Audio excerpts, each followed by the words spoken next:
Hello, everyone, and welcome to today's webinar titled The American Response to COVID-19. What went right?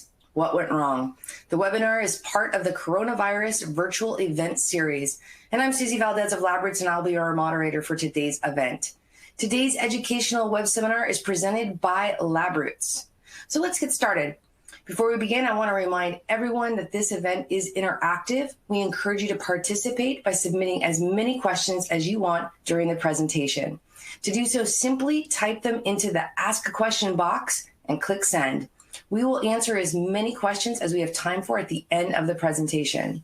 If you have any trouble seeing or hearing this presentation, just click on that Ask a Question box located on the far left of your screen. As a reminder, this presentation is educational and offers free continuing education credits. Click on the Continuing Education Credits tab located on the top right corner of your presentation window and follow the process to obtain those credits. I now present today's speaker, Dr. Ashish Jha, a dean from Brown University School of Public Health. For a complete biography on our speakers, please visit the Biography tab at the top of your screen. Welcome, Dr. Jha. You may now begin your presentation. And thank you so much for having me here. What I'm going to do is I am not going to be using slides. Instead, I'm going to speak for about 35 minutes about the state of the pandemic. And I'm going to begin by giving a bit of a global overview of where things are. And then I'm going to really talk about the American response and talk about what has gone right. And there are some things that have gone right, what has gone wrong. And unfortunately, there are lots of things that have gone wrong. And then try to really wrap up by thinking about what does this all mean for the future, both the future of this pandemic, but also the future of new pandemics that all of us will experience in the years and decades to come. So let's start off by talking about this pandemic, the COVID-19 pandemic, and the state of that pandemic. We are 9 months into what I have been saying and thinking of as an 18-month pandemic. So let me explain why I think of this as an 18-month pandemic and why I think we're approaching the halfway mark. There are lots of, and I'll go through timelines in a second, there are lots of ways of marking time on this pandemic. But if we sort of begin with the assumption that the pandemic began around the 1st of this year, around January 1st, and when we think about the future, the pandemic won't be over anytime soon, but it will start getting meaningfully better, I believe, by about July 1 of next year. So around 9 months from now. So that's an 18-month time period, January 1, 2020 to July 1, 2021. And in that 18-month time period, we're about halfway there. So that's sort of the first key point to understand is we're not nearly done with this pandemic, and it's not right around the corner. We still have a long way to go and have about as many days ahead of us as we do behind us. I do want to just put one caveat, and I'll get more into this when we get into talking about the future, is that life won't magically be back to normal on July 1 next year. But I do believe that in the United States and in many other places, it'll be meaningfully better by then. So let's talk a little bit about the evolution of this pandemic and how it's gone globally. And then let's shift to talking about the United States. So the pandemic began in China, in Wuhan, China. It was a natural jump from probably a bat to humans. So you'll hear random stories about it was developed in a lab. It was not developed in a lab. It's a natural occurring virus that made a species jump, as a lot of this happens. And we don't know when. And my best guess is that it started circulating in Wuhan probably sometime in October, and probably October, November, December were months of people getting infected. And during those 3 months, October through December, the virus likely spread to other parts of China. And I would argue that probably by December, the virus had left China and had started getting to other places in the world. At the end of December of last year, December 31st, in fact, the last day of 2019, the World Health Organization was informed by China of this outbreak. By mid-January, just a couple of weeks later, we had identified the virus, we had sequenced it, and I think there was already pretty good evidence of the global spread of this virus by mid-January. So if we think of this virus and where it has really wreaked havoc, October through December, into much of January in China, place that was really where the sort of epicenter of this pandemic was. I would argue that by February, we started seeing the epicenter shift to Italy and Iran and several other countries. And by March into April, it was much more across Western Europe, certainly the United States, and then over the months that followed, Brazil, Russia. And currently, here we are in September. And if you ask me what is the epicenter of the pandemic right now, I would say 3 places. The United States continues to be an epicenter, generating 40,000+ cases a day and 1,000 deaths a day. Brazil continues to be an epicenter. And then India has really come on, generating almost 100,000 cases a day and still rising. So I expect that in the weeks and months to come, you're going to continue to hear a lot about how bad things are in India and how much worse they're going to get over time. One country that has not had large numbers, but I find their current estimates to be underestimates and unbelievable is Russia. So Russian numbers look pretty good now, but I think there's lots of indirect evidence that there's a lot of undercounting happening in Russia. So if you really want to think about the epicenters, you can include Russia in that as well. But the main countries are US, Brazil, India, and maybe Russia. Okay. When we look across the globe, because of course this is a global pandemic and pretty much every country in the world has been affected. So when we look across the world, we see wide variations in how the pandemic has been managed. There are some countries that have done an awesome job, some countries that have done kind of a mediocre job, and some countries that have done an awful job. So let's list some countries. So countries that have done an awesome job: South Korea, New Zealand, Germany. There's a bunch of others, but they have done a very, very good job. Australia, I would put in there. Other European countries, I would put in there. Vietnam, several countries in Africa. Really superb job managing the pandemic. There are countries that have been kind of okay, not terrible, but not great. In those categories, I would put UK and Spain and Sweden and many other places. And then when I think of the countries that are truly low performers, that have done an abysmal job of managing this pandemic, I've already mentioned them: Brazil, Russia, India increasingly. India did a good job in the beginning, and then the US. Unfortunately, our nation belongs in that bottom category of countries that have done a pretty bad job. And I want to get into now kind of thinking about why the US has done such a bad job. But let me make one more key point before I switch to just talking about the United States. Whenever you think of a disease outbreak, whenever you think of a pandemic or any large disease outbreak, there are 2 main strategies that exist to managing a disease outbreak. There are what we call public health measures, and then what we call the biomedical measures. So let me explain both of them. Public health measures are things like wearing masks, social distancing, testing and tracing. Those are classic public health strategies. Then biomedical measures are primarily therapies, making the disease less deadly, and vaccines, again, a biomedical intervention to prevent the infection. When you look across the world at the countries that have done a great job, I mentioned 3, for instance: New Zealand, South Korea, and Germany. Did they all do the same thing? They didn't. South Korea had a fabulous testing and tracing infrastructure, and that's been their major strategy. Japan, another country that's done well, has really focused on universal mask wearing. New Zealand has had very, very rigorous lockdowns. And Germany has done a bit of all 3 of those things, and all of them pretty well. And so what you see is that there isn't one formula for how to control this virus. In fact, it varies from nation to nation.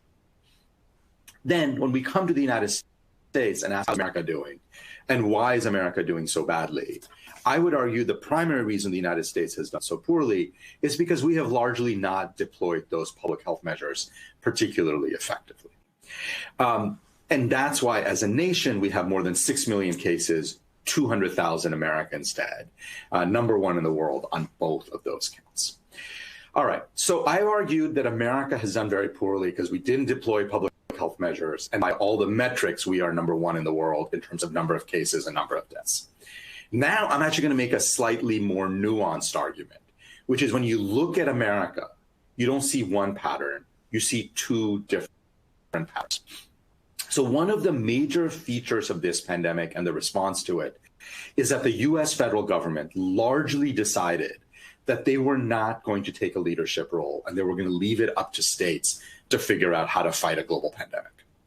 And what that has meant is that some states have actually done a pretty good job and other states have done an abysmal job. Some states look like Western Europe in terms of their numbers and their patterns, and some states look more like Brazil in terms of their cases and their patterns. And I'm going to list a few of them. Obviously, I'm not going to go through all 50 states and list which one belongs in which category. But when you look at a lot of the states in the Northeast and in the Midwest, they actually look a lot like Western Europe. Hit hard early, locked down effectively, have opened up very slowly, and have the virus under reasonably good control. So what am I thinking of? I'm thinking about New York and Massachusetts and Rhode Island and Connecticut and Maine and New Hampshire and Vermont, but also if you shift towards the Midwest of the country, Michigan, Ohio, there are a bunch of states that have done a reasonably good job after getting hit very, very hard up front. Then you have a series of states that didn't get hit hard in the beginning, but have really not taken the virus seriously, certainly had not through August. Though in the last month or so, things have changed a little bit, and I'll come back to that. But I'm thinking about states like Texas and Florida and Arizona and large parts of the country, Missouri, Kansas, the Dakotas. They still continue to have quite substantial disease burden, or they did certainly through the summer. Arizona has gotten much, much better now. But again, back to that. But there are a set of states that really have not taken the virus as seriously as needs to be, and they continue to struggle. So let's now shift to one of the key points that I want to cover in my talk, which is why has the American response been so poor? And I've already alluded to one key part of it, which is the lack of a clear federal response. So a strategic decision was made in the White House that the pandemic was going to be largely left up to states, and we'd let states figure out how to solve this problem. The problem with that strategy is it's a global pandemic, and you can't have every state fighting the pandemic on its own. It's too complicated. There are too many issues, and I'll detail some of them, that really require federal resources and coordination. And without them, states have been largely struggling. And even the best performing states have not been as good as they would have been had there been a strong federal response. So let's get into a bit of the what was missing. So if we look at the timeline, and again, if we begin with January as the start of this pandemic, by mid-January, it was certainly clear that this was going to be a global pandemic. We had first case on January 22nd. And over the next 2 months, much of January and all of February, the nation was blind to the fact that the virus was spreading across large parts of the country. The virus was spreading quite unchecked across the state of New York and New Jersey, in Massachusetts, in parts of the West, in Washington State, in parts of the Middle West. What you had was spreading of the virus without any idea that it was going on, largely because we had no testing infrastructure. We had not figured out how to do a basic, simple test to figure out whether you had this virus or not. For a country with our wealth and our expertise, it's crazy. We basically wasted 2 months. Why did that happen? It was largely lack of federal interest and leadership. There were problems at the CDC. There were problems at the FDA. We could blame lots of individual people, but at the end of the day, the White House did not take this issue seriously. In fact, they spent much of that time downplaying it, saying the virus would go away. It was nothing worse than the flu. And all of that meant that we got into March and had little to no testing infrastructure. And by mid to late part of March, we realized, oh my God, this virus is in lots of places. Lots of people are infected. Things are really starting to get bad. And we had little to no testing capacity to figure out who's infected and who's not. And you're going to hear a lot of misinformation about testing. So let me just make the point of why it's so central. If you can't figure out who's infected and who's not, You don't know who to separate from where, and you can't manage this disease. So testing isn't everything, but it is fundamental. Without it, you can't do much in the way of disease control. There was little to no federal effort on PPE, on protecting doctors and nurses with personal protective equipment. There was a little bit of effort, but we saw through much of March, April, and May, doctors and nurses having to go into battle, basically having to go fight coronavirus and take care of very sick patients without adequate protection. That unfortunately led to many doctors and nurses getting sick, and unfortunately many of them dying. And then last but certainly not least was you saw very little in the way of guidance from the federal government on the shutdown, how to do it, where to shut down, what parts of the economy can remain open. And that, I think, was another failure of federal leadership, is we just didn't have the kind of guidance that we needed at the state level. So that was one major issue, lack of coordination out of the federal government. A second key problem that has led to the poor American response is a massive misinformation campaign. You may think it's just your Uncle Bob, posting some bad information on Facebook. It goes well beyond that. Facebook really has become the platform by which much of the misinformation campaign has spread in our country. And it's been concerted, it's been well coordinated, and you all know the misinformation. Only 80-year-olds die of this disease. It's fine if it's young people. Kids never get sick. We now know that the president actually knew that none of that was true. In his tapes with Bob Woodward, it's been very clear. He knew that it was a deadly disease. He knew that young people could get sick. So this massive misinformation campaign that's been run by a variety of groups has sown real discord in our country. We have large numbers of people who believe basically falsehoods, lies about the virus, about things that are not true. So there's plenty of that we don't know, and there's plenty of areas of disagreement, honest disagreement. But there is also areas where we just have very good information, and yet misinformation continues to spread. And that misinformation would be bad enough unto itself, but then political leaders often spread that misinformation, validate that misinformation. And that has made it much, much harder. And that has led to what I think is like the third pillar of the real challenge in the American response, and that is politicization of the scientific process. So the main scientific agencies in charge of the US response should be the CDC and the FDA. CDC as our public health agency responding to this pandemic, and FDA as our biomedical agency. So remember I said there were two arms of the response: public health, biomedical. CDC does public health, FDA does biomedical. Both of them have been deeply politicized. We have seen their scientists' recommendations overridden. We have seen them coming out with statements and information that we all know to be, frankly, just incorrect. And it's been very, very distressing. It's been distressing because we've never seen this kind of politicization. Under no previous Democratic or Republican governor have we seen the CDC and FDA behave the way they have in the last few months. And that has really, I think, hampered our national response and made it much, much harder for people to know what is true, what is not, and how we're going to deal with it. Okay, so I want to now just bring us up to speed on how the last few months have gone, because then we can take stock of where we are and look to the future about where things are going. So if what I laid out in terms of timeline of the United States, that January and February were months where we flew blind. March through May was the shutdown period where we had lots of deaths and slowly began to ramp up testing. June and July, I think of as our lost months. These were the months we were supposed to prepare for the fall, June, July, and August. Many of us wrote back in spring that the fall was going to be really hard, and we needed to use this summer to get ready for the fall. And we, instead of getting ready, basically wasted that time, and unfortunately did worse than waste that time. We sowed a lot of misinformation. So what happened during June and July, as you all know, is we saw large spikes in cases. We saw some spikes in California, huge spikes in Arizona, Texas, Florida, South Carolina. I'm not going to list all the states, but in many, many places across the US. And unfortunately, what you had was a policy out of the White House and others denying that anything bad was happening. So instead of focusing on getting the country ready for the fall, in fact, we fell behind during these months, saw large spikes in cases, eventually leading to large increases in deaths.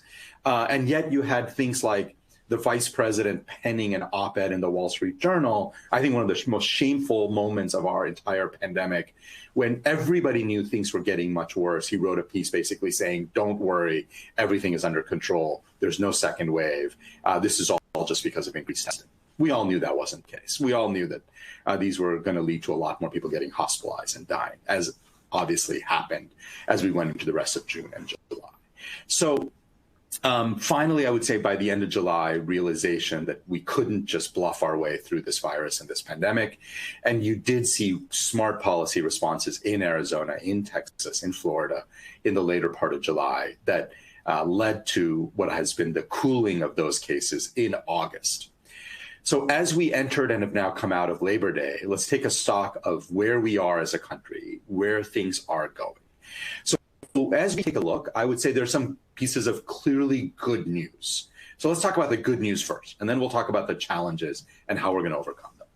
So good news, first, is we have gotten much better at taking care of this disease. Our ability to take care of COVID in the hospital has gotten much, much better.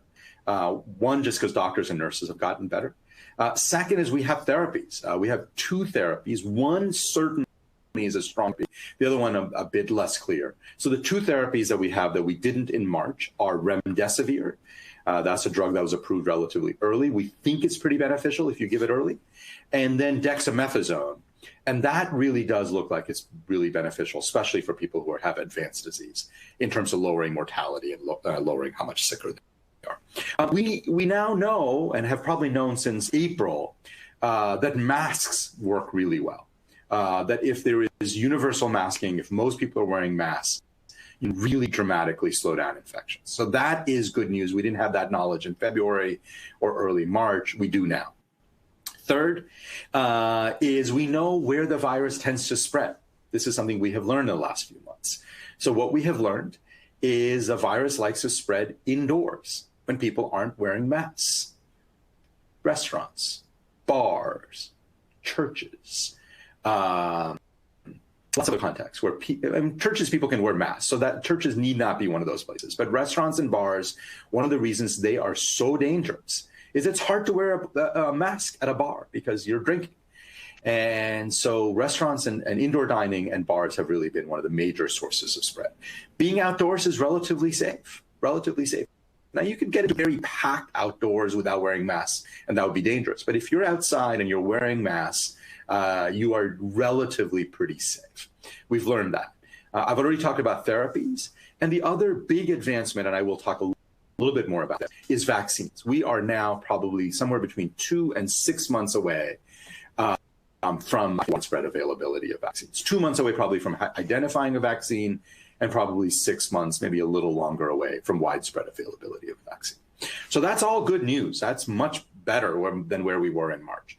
Let's talk about the challenges in front of us, and then I want to really think about how we get through those challenges. And then I will wrap up by thinking about kind of where we are as a country and as a globe. So challenges in front of us. Number one is pandemic fatigue. Everybody's getting tired of this pandemic. You know, I often say we are done with this pandemic. Unfortunately, the pandemic is not done with us. So fatigue means people start letting their guard down, start doing things that are dangerous. And it's really important that we don't do that. Second is the ongoing misinformation and politicization. That wasn't just a problem of March and April. It continues. And the politicization of this virus is particularly dangerous in the next 6 to 8 weeks because we're in the middle of a national campaign, and we are going to see further ramping up of that politicization. Turns out the virus doesn't care about your political views. The virus really functions on biology and math. We understand the basic biology and math of this virus. You can be a Republican or a Democrat, liberal or a conservative. Whatever you are equally susceptible to this virus if you don't understand the rules that the virus plays by. Third is we are entering fall and winter. And fall and winter means it's going to get colder, it'll be harder to be outside, and more people will spend time indoors. What we know about this virus is that it likes to spread when people spend time indoors with each other. It's its favorite way to spread. And that is going to become more commonplace. And so we really have to figure out how to guard against that. And then last, but certainly not least, we are going to have a flu season coming. And the flu season, we don't know how severe it'll be. The flu season always taxes our hospitals, fills them up. We've really got to be careful this fall and winter. Now, I'm pretty hopeful that we'll end up having a mild flu season for two reasons. One is I hope everybody gets a vaccine. It's always a good idea to get a flu vaccine. It's a particularly good idea to get a flu vaccine this year. So that's going to be really critical. But also, beyond that, if we were doing social distancing, wearing masks, not having those large indoor gatherings, that should also slow down the flu season. That's what we've seen in the Southern Hemisphere, that they're just coming out of their winter and they've had a milder flu season because of these. And I'm hoping that happens to us as well. So how do we get through the next 6 months while the vaccine development moves along? Basically, it's really about doing the things that we know work, right? So maintaining social distancing. I don't think we need to go back into lockdowns. I sure hope not. But avoiding those large indoor gatherings, that's really going to be important. Wear a mask. I wear a mask every time I leave my house or every time I leave my office. If I'm any chance I'm going to be around other people, I just wear a mask.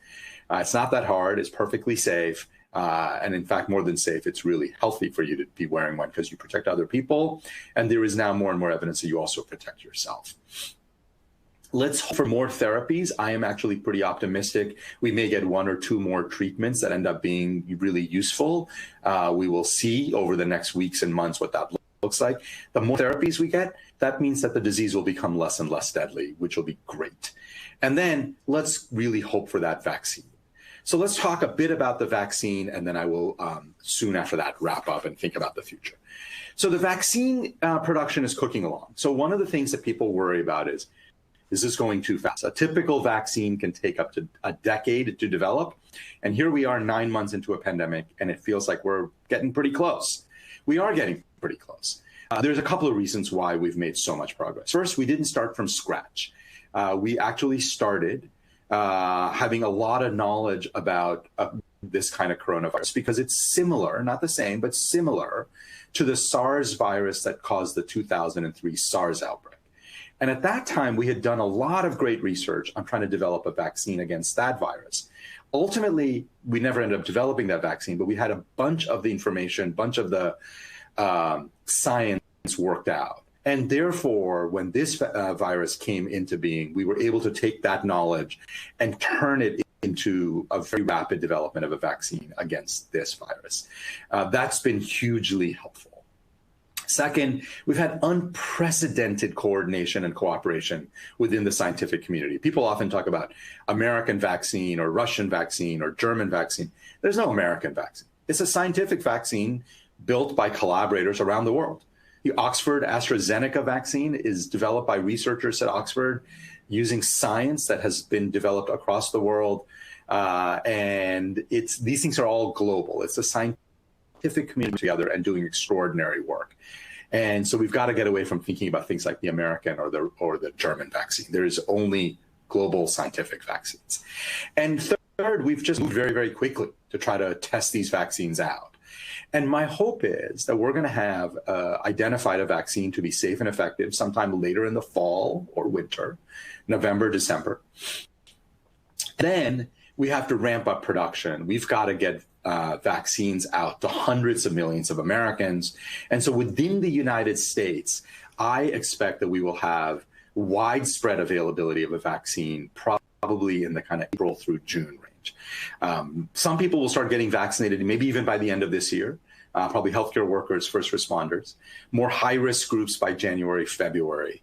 But it'll really be into March, April, May, maybe later, that we have large numbers of Americans getting vaccinated. And that's why I picked end of June, early July as kind of a benchmark time that says by that time, enough people have been vaccinated that things will really look better.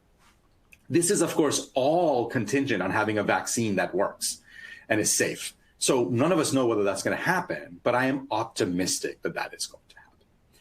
Okay, let me wrap up 2-3 minutes here on the future. One important issue for people to understand is that this is not an American outbreak, but a global pandemic. The goal is not just to get Americans vaccinated. In fact, while America wants to get Americans vaccinated, the Germans want to get Germans vaccinated, and the Brits want to get the British people vaccinated, and Indians need to get vaccinated, and Chinese, and et cetera, et cetera, et cetera. We actually need to vaccinate somewhere between 5 and 7 billion people.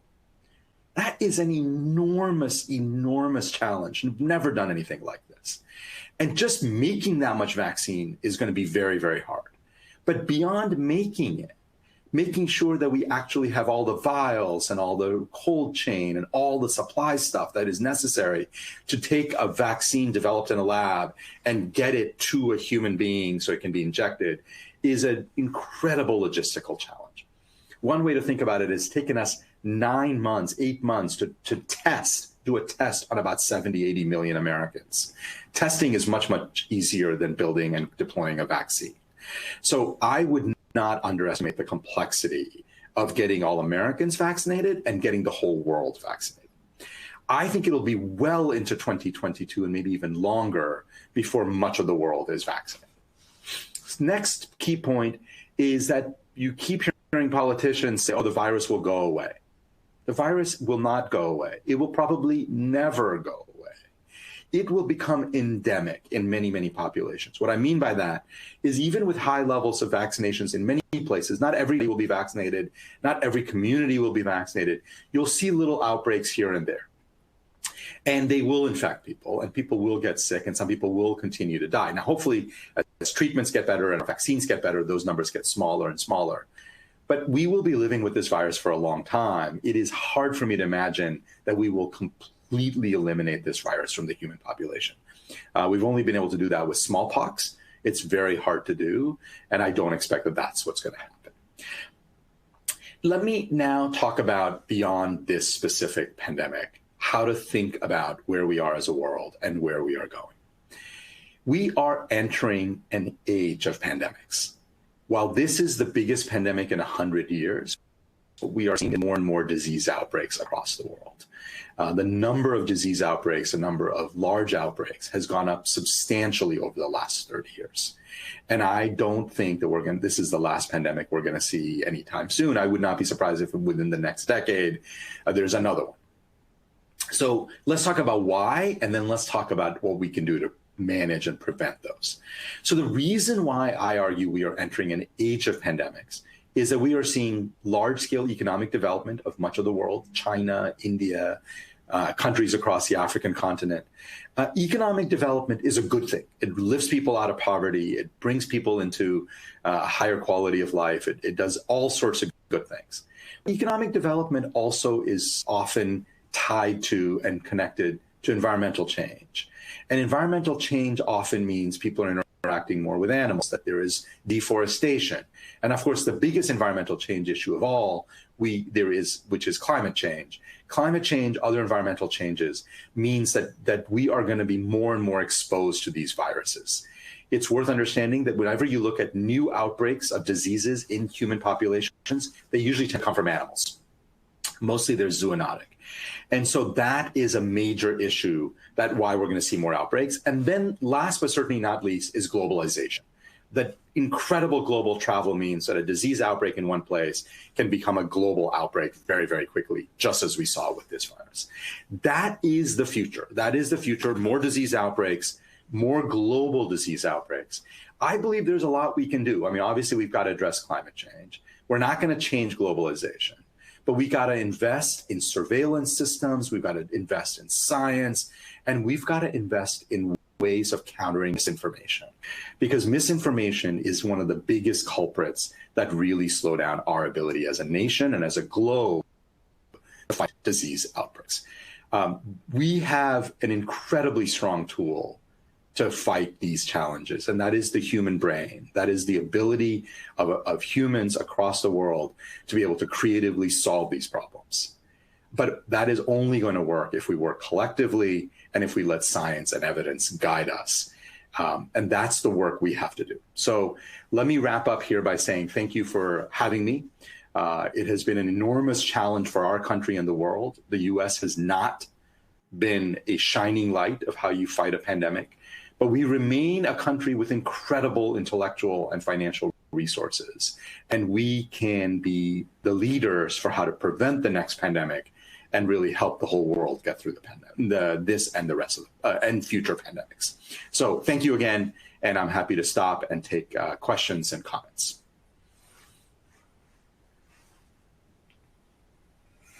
And thank you, Dr. Jha, for that informative presentation. We will now start the Q&A portion of the webinar. If you have any questions you want to ask, please do so now. Just click on that Ask a Question box located on the far left of your screen. So let's get started. Dr. Jha, we have quite a few questions coming in already from our live audience members. What do we do in the U.S. being in a misinformation campaign and lacking federal leadership? What do we do to counter that? I don't understand totally the question. What do we do in the U.S.? I'm seeing the question. Yep. Number two. Yeah. So what do we do to counter it? I mean, first of all, I think we really do have to hold political leaders who spread misinformation accountable. We are a democracy. As a democracy, when our political leaders act badly, we have to hold them accountable for it. So political leaders should not be spreading misinformation. One of the key differences between us and Germany, for instance, and one of the things that people point out, is Germany also has lots of people spreading misinformation. But Angela Merkel, who's the chancellor of Germany, has been really very strong in pushing back against that nonsense and making sure that science is guiding the German policy response. We need to hold all political leaders who spread that misinformation. So I really think that's going to be pretty critical. I also think there's a responsibility of platforms like Facebook. I mean, Facebook likes to say, well, it's not our fault, it's not our job, people can do whatever they want. I think that world has changed. And being the major conduit of misinformation, given that misinformation is a major reason why so many Americans have died, I do think it's the responsibility of platforms to take more ownership of the misinformation they are spreading and curtail it. And that's going to be hard for them, but they got to do it. So that's also really important. Thank you so much. There seems to be a big controversy over whether children should be going back to school versus online learning. What is your professional opinion about that? This is a question, and I probably get asked something about schools and kids about, 8-10 times a day. So let me tell you how I think about it. First and foremost, there's very good evidence that getting kids back to school is very important. Especially younger kids do very badly with online learning, and in-person learning experience is critical. Second is when you don't have in-person learning, what you have is a widening of the digital divide and a widening of the achievement gap. So when we go largely online, what will happen is kids from poor families, kids from communities of color, kids who have fewer advantages, they're going to fall further behind. So being online is hugely harmful in that way. And then the last thing about why being online is a huge problem, and then I'll talk about what to do. The last thing is that what we also know is that when kids are online, somebody's got to take care of them at home. And guess who gets to take care of them at home? As much as we might talk about gender equality in our country, the reality is that it's predominantly women. And that has a huge negative labor market effect on women. What I mean by labor market effect is women are more likely to then quit their jobs. They're more likely to take lower paying jobs. And it's a huge burden for low-income families. This is why we've got to figure out how to get kids back to school safely. Now, that's the key word, safely. Because no one wants to send kids back in if it's going to be dangerous for them and if it's going to be dangerous for teachers and staff. Single biggest factor of whether you can send kids back to school safely is how much community transmission is happening. So places like New York City, Eastern Massachusetts, large parts of California, large parts of Michigan, other states, community transmission is low enough that you can send kids back to school safely. Everybody's got to wear a mask. You got to have some amount of social distancing. And you've got to work on making sure that school buildings have reasonable amount of ventilation. And sometimes that just means opening windows. If you can do all of that in places without high transmission, you actually can send kids back to school safely. The problem is that in places that are with very, very high levels of transmission, sending kids back would be dangerous. Not just to kids, but obviously you can't run schools without adults, and we got to keep teachers and staff safe as well. And so this is not a teachers versus kids thing. We got to keep everybody safe when we send people back to school. Thank you for that. And again, I want to thank our audience for these great questions coming in. Dr. Jha, does influenza affect your immune system to the extent that it will make you more vulnerable, make it more vulnerable to the coronavirus? That's a very good question. Short answer is we don't know. We don't know. There aren't any scientific studies that I'm aware of. I mean, that, you know, obviously I haven't read everything, but everything I have read, I'm not aware that anybody's looked at that. In general, now this is a general comment, infections from a virus, at least for a short period of time, a couple of weeks, often make you actually less susceptible to other viruses because you get this strong antiviral response in your body, and it actually makes you less susceptible. At least that has been shown in some other viral infections. So I doubt, I'm not sure, I doubt that if you got the flu, you'd be more susceptible. And maybe for that short period of time, you might be a little less susceptible. That's not my way of saying go out and get the flu, because that has its own costs and people get quite sick. But I don't think I've seen any evidence that getting the flu would make you more susceptible to COVID. Thank you for that. Dr. Jha, what is the best lesson we have learned from this pandemic, and what can we do to prepare for the next one? Yeah, so the biggest lesson is you've got to trust the science. The science isn't always perfect. It's, you know, science is a self-correcting, self-updating process. Science isn't some magical thing. It's a process. It's a way of thinking about problems. And if what we have done is in January, none of us knew anything about this virus. And every month, our knowledge has gotten better and better and better. So if we were talking together in March, there's a lot that I said today that I wouldn't have been able to tell you because I didn't know those things. In March, I don't think I really appreciated masks were useful. They might have been, but I wouldn't have called it. But now we have very good evidence that they are. So the key here is to listen to scientists, is to listen to the science, and not to listen to politicians and people who spread misinformation. I have been shocked at the number of people who have become experts on coronavirus. And you look at their biography, and like they've spent most of their lives doing finance in Texas, and now they're all of a sudden like coronavirus immunity experts.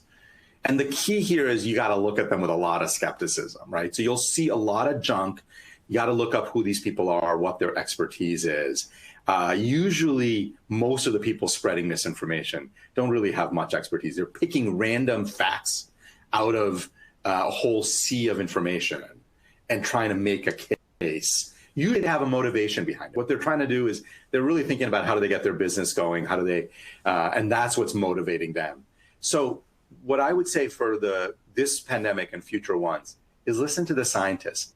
And one of the key things is that most scientists will express uncertainty. They don't know.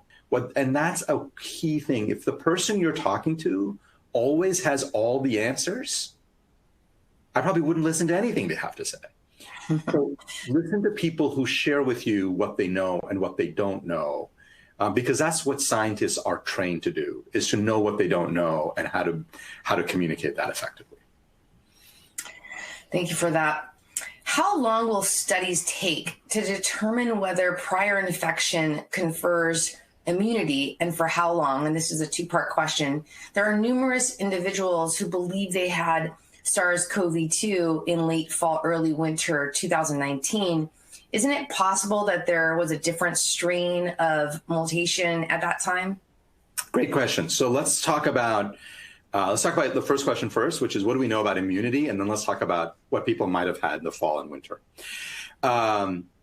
So there's good news and bad news, but mostly good news on immunity. I see the data so far on immunity as being reasonably good. So let me explain what we know. First of all, we have seen some cases of reinfections. So we have at least a few documented cases, including the person in Hong Kong who was reinfected just 4 months after having his previous infection. So what that means is it made a lot of people nervous. My God, that means immunity may not last very long. But actually, none of us believed that this is going to be one of those infections where you get it once and then you're done, and for life you'll be protected. Those are very rare. They happen, but they're pretty rare. And we've all believed that this is an infection where people can get reinfected. The three key questions in my mind are, how often does reinfection happen? Is it occasional or is it very common? Second, and even more importantly, when you get reinfected, do you have a milder version or do you have a more severe version? And then the third, if you get infected, can you spread it to others? Here's what we know. It looks like people get reinfected pretty rarely. Not zero, but pretty infrequently. We haven't seen large numbers of people getting reinfected. So that's good news. Second, in most of the cases of reinfections, the second time around people, it's a milder disease. That's great news. That actually is pretty classic of how immunity works. On the issue of when you get reinfected, can you spread to others? We just don't know. We just don't have enough cases yet.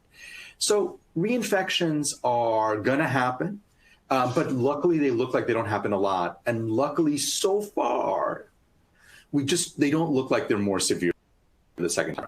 On the issue of what people think they had in the fall and winter, I've heard a lot of this. There's been a lot of efforts to try to go back and look to see if SARS-CoV-2 was circulating, and we find very little evidence. So here's what I do think. I doubt there was any SARS-CoV-2 in any meaningful way before December in the United States. So if you had something that you feel like could have been coronavirus, my guess is you probably had a bad case of the flu. Second is there were probably some small number of cases in December and more in January, but they weren't large in number. So if you're like one of the few people who had it, possible, you can go get an antibody test and find out. But my general take is most people, and we've seen this from evidence, most people who think they had it probably didn't have it. Thank you so much. We have time for a couple more questions. In contrast to the U.S. response, China seems to have done a miraculous job of containing and reportedly eliminating the threat of the coronavirus in their country. Disregarding the role of Chinese leadership, do you think this is humanly possible? Yeah, so China has done an interesting job with this virus. So let's talk about China a little bit. And I am going to just talk a little bit about their leadership too. But, so they did ignore the virus for months. And I do think that was a major reason why it spread as far as it did. And I think that's a huge problem. China did bring the virus under control. They implemented this insanely aggressive lockdown. Basically, especially in Wuhan, but in other places too, it was essentially a police state. You could not leave your house without special permission and for only very specific things. And they did it for a very long time. Sure, that works. I don't know that, first of all, I don't think it's necessary to be that aggressive. And B, I don't think our country and most people in the world would tolerate that level of aggressive police state. So China has shown that it is possible to really bring this under control. I just don't know that that level of aggressiveness is necessary. And of course, there are huge civil rights and other types of problems with it and human rights problems with it. If they basically did things like if you got infected, you couldn't go home and they would put you in a different place, whether you liked it or not, against your will, to recover. I think forcibly removing people from their homes, away from their spouses and kids, is a pretty tough way to do that. So my point is, yes, China controlled it. No, we don't need to do the Chinese approach. We could have done a lot of things short of that and still got a response in our country. Thank you so much. When we actually have a vaccine, Dr. Jha, how will it be assured that all individuals will have access to it? For example, those who are uninsured, and how long will it take for it to be available to everyone? It's a fabulous question, super duper important, and has gotten way too little attention. We don't have a clear plan from the federal government about distribution and access.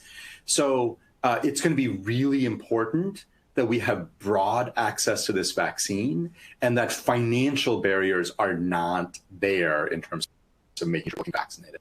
So I believe what's going to happen is we have to set up an approach to tiering kind of people based on risk. So again, first responders, healthcare workers should be the first group that gets it. High risk individuals need to get it relatively early on. And then over time, everybody else can get it. And that's just going to be based on availability, because we're not going to have 300 million sets of doses immediately, right? So it's going to take a little while to ramp up. So you got to go by risk. I didn't say we should not go by income level, right? So I didn't say wealthy people get it first, then middle class people, then the poor. That is what I'm worried is going to happen, that there is going to be efforts to cut lines. There's going to be ways that people are going to figure out how to, and we've got to really try not to do that, because I think it's going to create a lot of discord in our country if wealthy people who have no risk factors are getting it before poor people who have high substantial risk factors. So we got to make sure that doesn't happen. And then obviously we cannot have financial barriers. Can't be that you're uninsured or you are poor and therefore you can't get a vaccine. That would be morally awful. It would also be really bad public health policy. So I want to see a plan from the federal government of how we're going to avoid all of those pitfalls and how we're going to get this implemented. The federal government is working on it. We haven't seen that quite out in all details that I'd like. Thank you so much. When we actually have, I'm sorry, I apologize. Is it possible that the differences in the responses of various national leaderships to the pandemic, can you tell greatly the shift in the global economic leadership? I'm not sure I totally understand the question, but let me try this.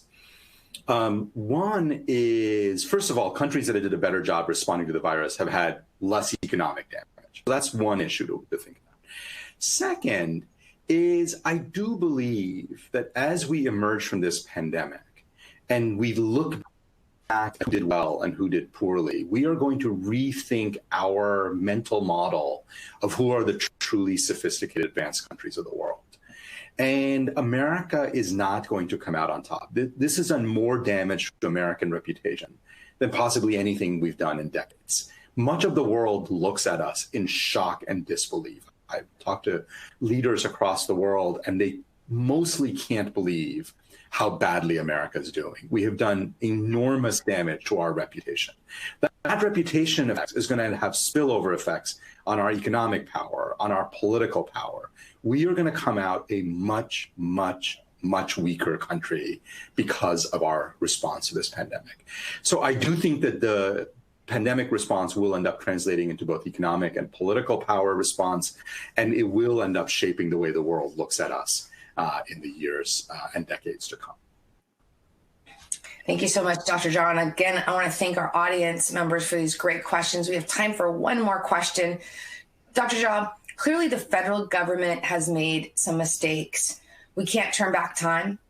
If you were president right now, what would you do in regards to mandates and protocols to reduce the illness and deaths moving forward?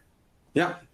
So if I was the magical czar of the coronavirus for our country, first of all, I'd make sure that we had universal mask wearing. And whether the federal government can do that or you need to work with states, we could work through that. But you need to have everybody wearing masks, and you just need a mandate, and then you got to enforce that mandate. I think that's critically important. Second is, we've been dithering around on getting our testing infrastructure fixed. We still can't do testing in schools. We still can't do testing in prisons and in meatpacking plants. We got to get testing fixed. I would do that. Third is, I would communicate effectively with the American people that we're not done. It's not around the corner. We have a ways to go. And we got to hunker down, get through the next 3 to 6 months, get the vaccine start getting out. And once people start getting vaccinated, life will get better. It won't go back to normal, but it will get meaningfully better. Communication, fix testing, get people to wear masks, and then make sure we have ways of getting through it as a country. Dr. Jha, this has been an outstanding presentation. Thank you so much. Would you like to provide any final comments for our audience before we close? Sure. Let me just take 60 seconds and say the following. This has obviously been an extraordinarily difficult time for all of us as a country, as a world. But the bottom line is the destiny of how these pandemics like this go is in our hands, right? It is not fated. We can beat this thing. We can, even now with the poor American response, we can turn it around and become one of the global leaders if we do what's right and if we follow the science. And as individuals, you may feel powerless, but you're not. The things you can do are fight misinformation when you see it, speak the truth, point to science, and hold political leaders accountable. If we did all of that, we would get through this pandemic better, and we would be much more and much better prepared for the next one. So thank you again for having me, and enjoy the rest of the events. And thank you again, Dr. Jha. Very inspiring, very important. Thank you for your time today. Before we go, I want to thank our audience for joining us today and for their interesting questions and questions we did not have time for today. And those submitted during the on-demand period will be addressed by our speaker via the contact information you provided at the time of registration. And this webcast can be viewed on demand for 6 months until March 2021. Labroots will alert you via email when it's available for replay. We encourage you to share that email with your colleagues who may have missed today's live event. Until next time, stay safe, stay healthy, take care. Bye-bye.